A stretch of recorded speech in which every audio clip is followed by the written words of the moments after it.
This voice belongs to a devout young German girl 16 years old, who, according to the Catholic Church, was possessed by malevolent forces. Her name was Annelise Michel, and her story became one of the most well-known cases of exorcism and demonic possession, or perhaps just medical negligence with a horrifying ending. Annelise suffered the horrors of frequent seizures. Her desperate family abandoned medical help to blindly trust in the church. 2 priests battled to free her soul for months, but each session only heightened the horror. No! Until July 1, 1976, Annelise's body, weighing barely 66 pounds, was found lifeless.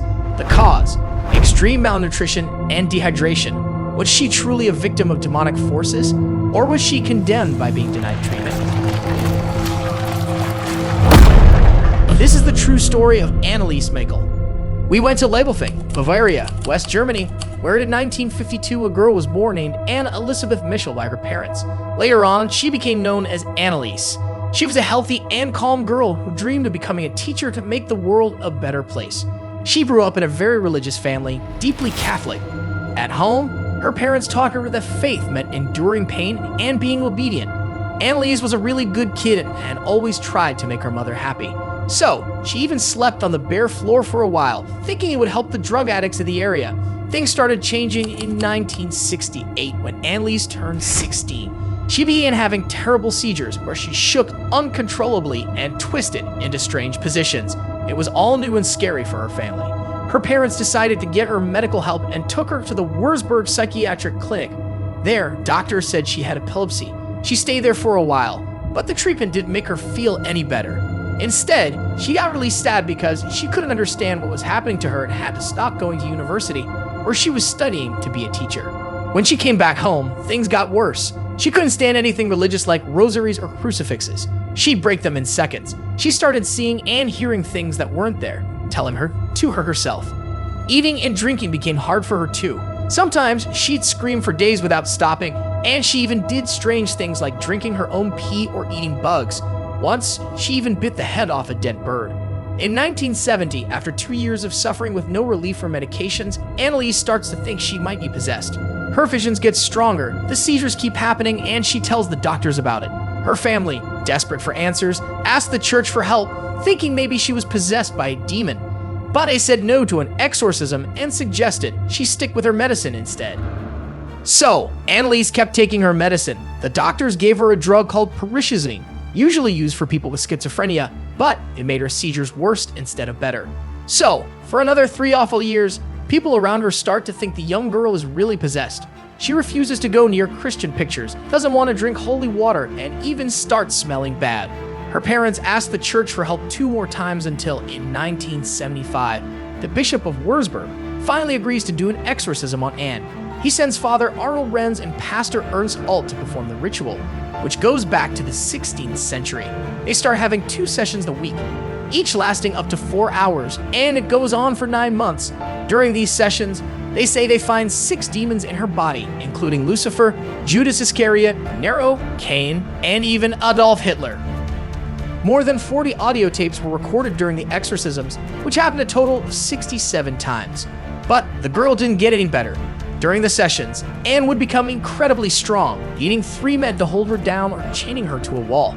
Plus, she refused to eat and even broke her knees from doing 600 genuflections, quickly kneeling on one knee with an upright body during one of the exorcisms. Annelise Michel kept losing consciousness more often. Her health got worse over time, with broken teeth and nose, lots of wounds, and serious signs of malnutrition. Even though her family preferred religious solutions based on doctors' advice, they kept giving Annelise medication for epilepsy.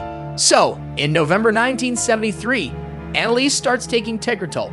This medicine should be given to women who might become pregnant because it seriously affects red blood cells. Also, Tegretol can cause high fever, low oxygen levels in the blood, and make someone less aware of what's happening around them.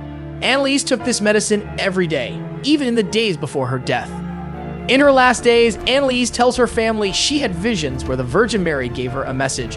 She could free herself from the demons or be proof of evil's existence. She also says that July 1st would be the day of liberation.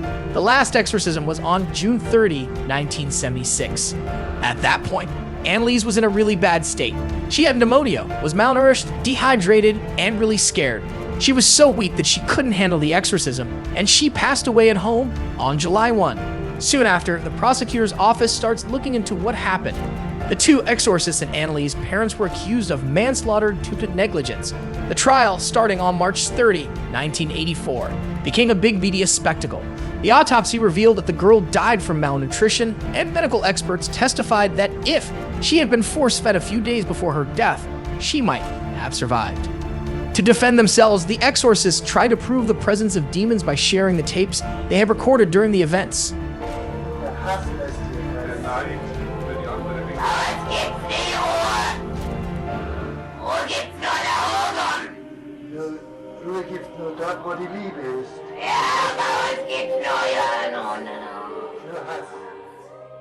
On these tapes, you can hear strange voices coming from the girl. The recordings also show two different voices at the same time, and the use of languages that the girl supposedly didn't know. Still, the two exorcists were found guilty and given a 6-month probationary prison sentence. The parents were also found guilty, but they didn't have to go to jail. The German law thought they had suffered enough.